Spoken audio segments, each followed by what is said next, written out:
Having me. I'm Mike Vitris. I'm at Beveridge and Diamond. We do environmental law and workplace safety, so a mix of EPA, TCEQ stuff, and then OSHA. On the OSHA side, we represent employers when they get citations. We help them challenge new rules, and they just call us with compliance questions. You know, does this standard cover us? What do we do here?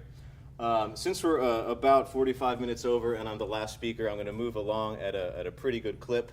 But if you have a question, just throw up a hand and I'll stop and answer it, or you can pull me aside after the presentation. So going to give you just kind of a high-level overview, some quick hits on these topics, taking a look back at 2017 and some of the things we're looking forward to in 2018. And then I'm going to do a quick overview of OSHA criminal enforcement. I think a year ago, my colleague Ed Grauman came and spoke about the Worker Endangerment Initiative, so I'll give a little bit of an update on where that stands. So as far as OSHA leadership, you know, the Trump administration has been really slow to get folks installed into a lot of the Senate confirmable positions at a lot of agencies, and OSHA is no different. The previous administrator stepped down, Secretary of Labor stepped down early last year, shortly after the Trump administration started. Lauren Sweat was appointed as the Deputy Assistant Secretary last summer, and then it wasn't until October of last year that Trump finally nominated Scott Mugno, which sounds like a interesting cartoon character name, for Assistant Secretary. And then, Washington has got so partisan and so divided, narrowly passed out of the committee on a party line vote, but didn't make it to the full Senate, so had to be put forward again at the beginning of this year. I think folks are expecting final confirmation before too long. So just a few things about these two folks who one is and one will be in OSHA leadership. Mr. Mugno came Army background. He was at FedEx for many years in their workplace safety area. While he was there, he was frequently challenging OSHA rules, pushing back on what he might have seen as overreach by the agency. Was active in a lot of business organizations, including the Chamber of Commerce and their workplace safety division. And folks think that he, like a lot of Trump appointees, is going to be more in favor of compliance assistance and cooperation programs versus hardcore enforcement. Lauren Sweat was in a House committee for about 15 years, and then before that she was working as a lobbyist. So funding, we had some emails circulating recently based on a press release that came out just a couple days ago. But the big takeaway here, I think, is that unlike some other agencies, like take EPA, for example, which has just been being gutted left and right as far as funding, as far as personnel, OSHA has not really seen that, and it doesn't appear that it's going to be that way. In fact, there's been a slight increase. The administration requested an increase in funds for enforcement and for compliance assistance programs. They're going to hire and are hiring a bunch of new inspectors. Those are being fast-tracked. So I think the message is, don't let your guard down. While the Trump administration may be a little friendlier for industry, as we'll see in some coming slides with some rules, it appears that they're still firmly committed to workplace safety and keeping OSHA staffed up. I won't go into all of these individually, but a few things looking back at 2017. The Trump administration has been delaying a bunch of the rules that were issued under the Obama administration. If you want the exact dates, I can give them to you afterwards. But some part of the electronic reporting, some of the Silica and beryllium rules, and then Cranes and Derrick's certification. Parts of all those rules have been delayed. And then one rule was revoked. This was pretty interesting. For many years, OSHA, so the OSHA Act has a 6-month statute of limitations. But for many years, for record-keeping violations, OSHA would say, no, there's a 5-year statute of limitations because you're required to keep these records for such a long time. And so the Obama administration issued a rule to clarify that said, we're going to come after you for up to 5 years for these record-keeping violations. and then Congress, using the Congressional Review Act at the beginning of the administration, acts that rule. Just like they did, with a lot of, you may remember when Trump took office, they were just cutting regulations left and right. And so this is one of the ones that got cut. So they won't have that 5-year reach back anymore.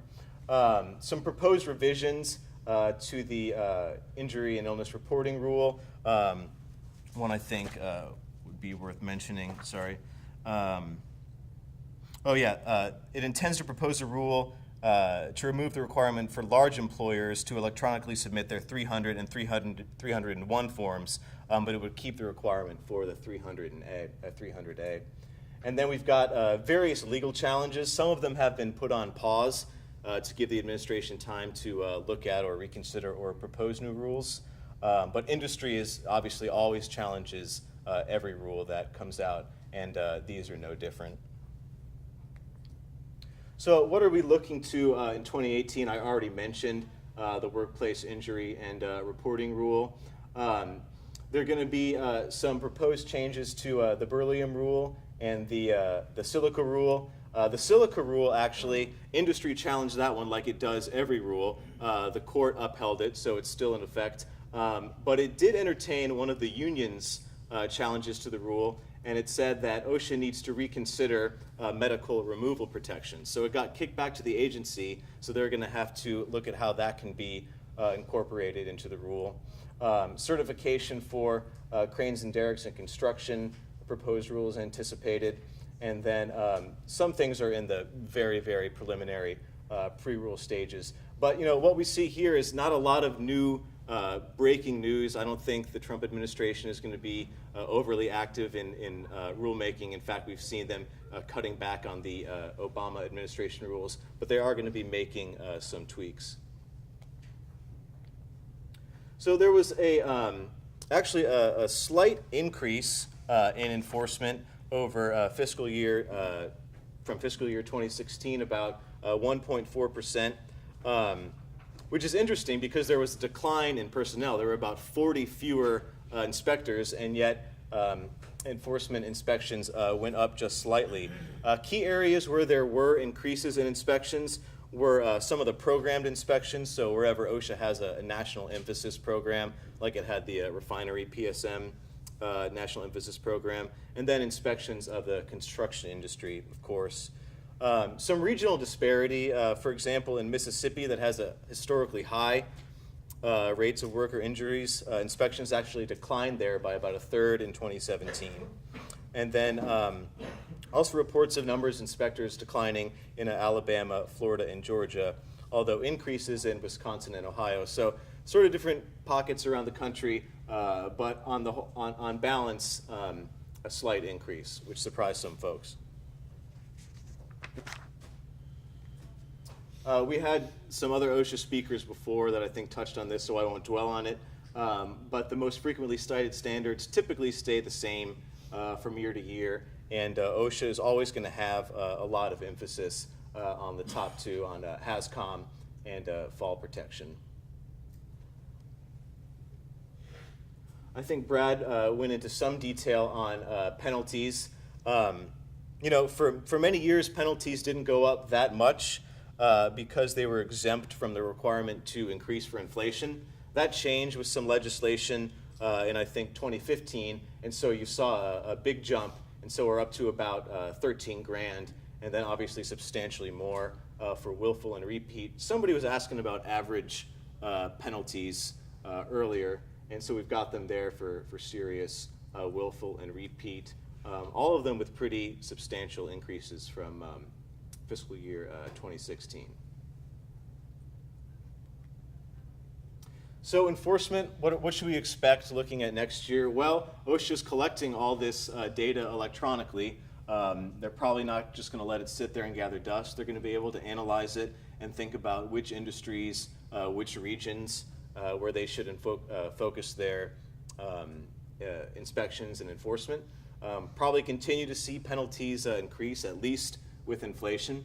There's been a small rise in worker fatalities, and people are expecting a heavier focus on that. And then it's no secret that I think the Trump administration is more focused on, compliance and voluntary cooperation.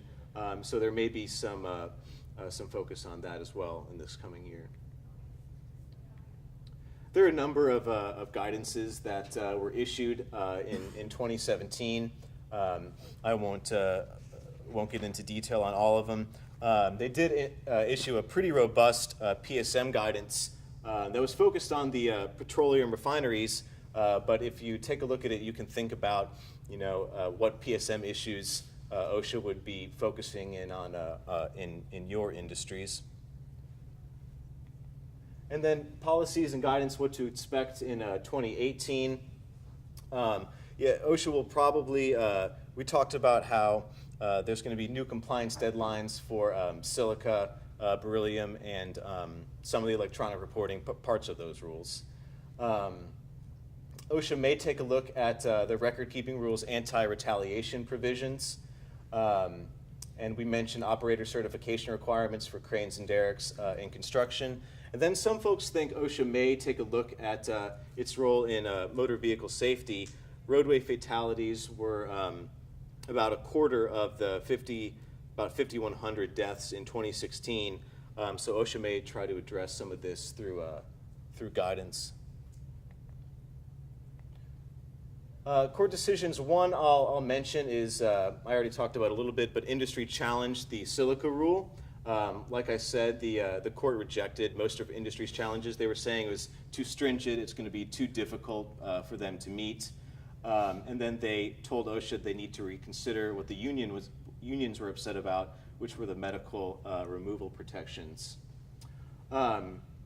One really interesting OSHA thing we get a lot of questions about is the multi-employer citation policy. So when you have contractors or other employers, more than one employer working on the same site, who's responsible for what? What duty of care do you owe to people who may not be on your payroll, may be contractors? What do you have to do to protect them from hazards? This is a policy that OSHA sees as really important, and they use it to cite employers for workplace violations that may not affect their direct employees but may affect contractors. There was a case where a judge threw out an OSHA citation that was based on this policy, which made OSHA very upset because they want to keep this policy intact. So they've appealed it to the Fifth Circuit, a higher court, who's going to take a closer look at it. Some public citizens groups have filed public information requests to OSHA saying they want to take a look at some of the details of the electronic reporting, which is something that industry was really concerned about in the rulemaking.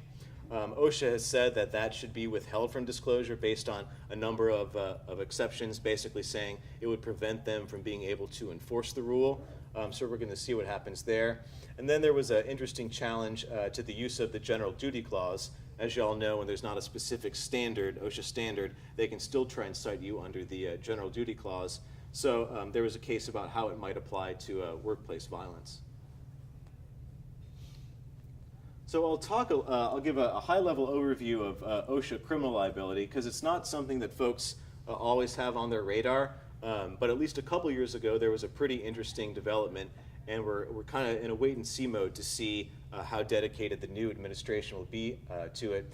But the Osha Act provides criminal penalties for basically three major things: willful violations that result in death, tipping somebody off to an OSHA inspection, and obviously falsifying documents that are filed with OSHA.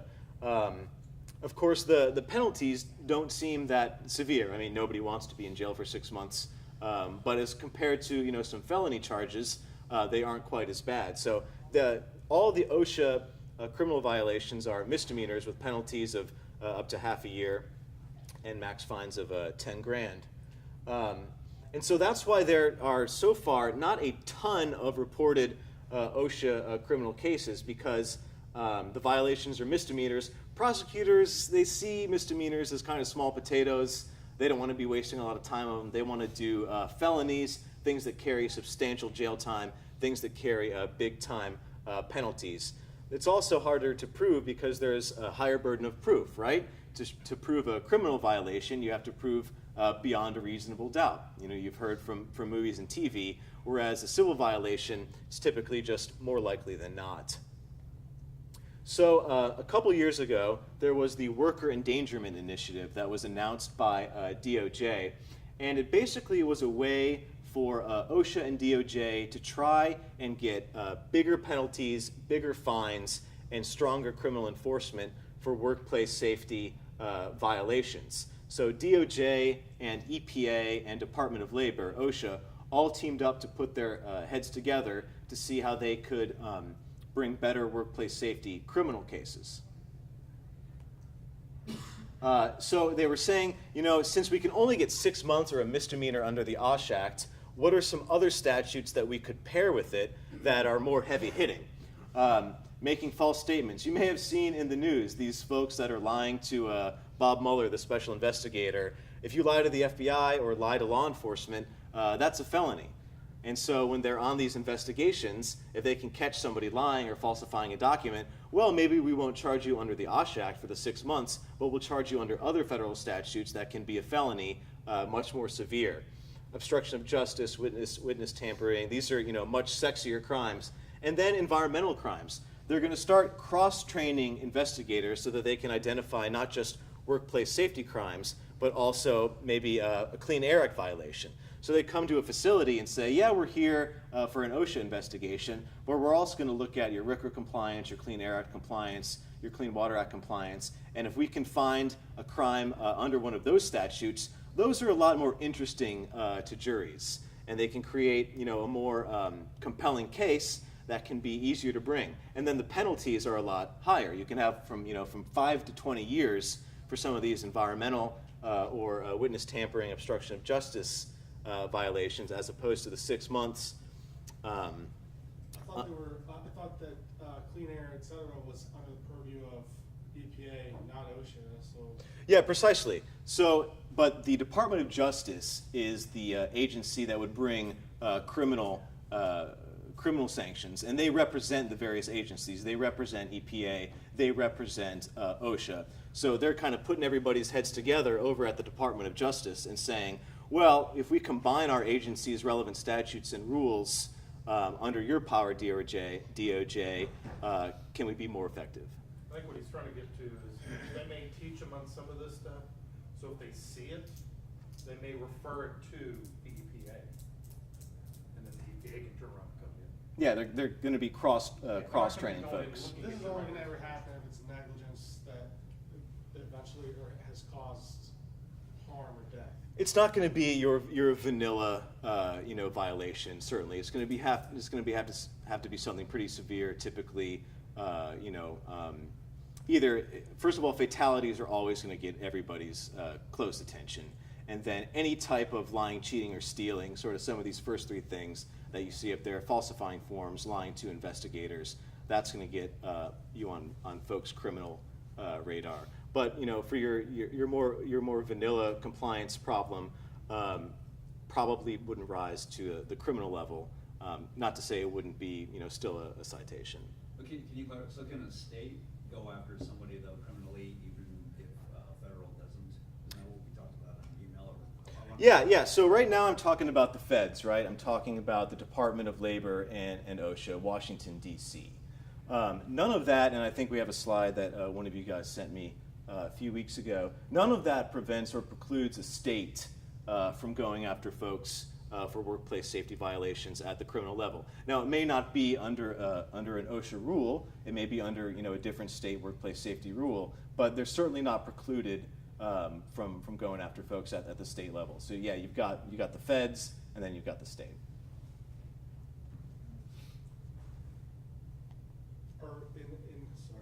Yeah. So upstream, so this is all initiated by an OSHA pop-in investigation. Somehow this leads later on to criminal prosecution. It could be, But, I mean, I'm just saying that initial discovery or any sort of discoveries made by the OSHA inspector at that point is admissible in that criminal case. Yeah, if an OSHA inspector shows up and they say, you know, wow, your employee just admitted to falsifying all these forms, or you know, they say, well, there's something clearly willfully negligent here. You know, that investigation could find itself into a criminal case. There's no, you know, bar on that saying that it can't be allowed in a criminal So would case. there have to be some sort of informing the employer, the employees that these things can, in cases, be submitted as evidence in criminal prosecution? I think folks are just kind of on notice. It may not be fair, but we're sort of required to know what the law is or what it isn't. So I don't think it would be a defense, you know, to say, well, I didn't realize that this could be a criminal violation. Well, why isn't it suggested practice for me to require an employer to be present at these inspections? I mean, it seems reasonable to me. Well, I don't, you know, if you've got a very high-profile inspection, or you know that OSHA is super concerned about something, I don't think it would be out of the question to have an attorney there. That may be something, you know, that a larger company or a corporation would deal with. You know, if you don't have a fatality or something very serious, I'm not sure it rises to the level of having an attorney follow you all over. I think this is just talking about the coordination between the agencies, talking about how they're going to divvy up responsibilities. So the reason I put this up here is for the date down here. This is the homepage for the DOJ's Worker Endangerment Initiative, because when I was asked to come do this talk, I figured I should go see what's the latest development. And then I saw the latest development was over a year old. I think at or slightly at the time of the Trump administration. So typically, if you if an initiative hasn't been updated for a year, one might question how much momentum it has. So we recently hired an attorney from DOJ who was involved with some of this, and I asked him, I said, I just looked at the webpage, it looks kind of sleepy, hasn't been updated in about a year, is this thing still going on? He said absolutely. He said he would be very surprised to hear that this was shut down. He said the idea for this coordination actually bubbled up during the Bush administration. So it's not like a Democratic liberal thing. This idea goes way back to a Republican administration.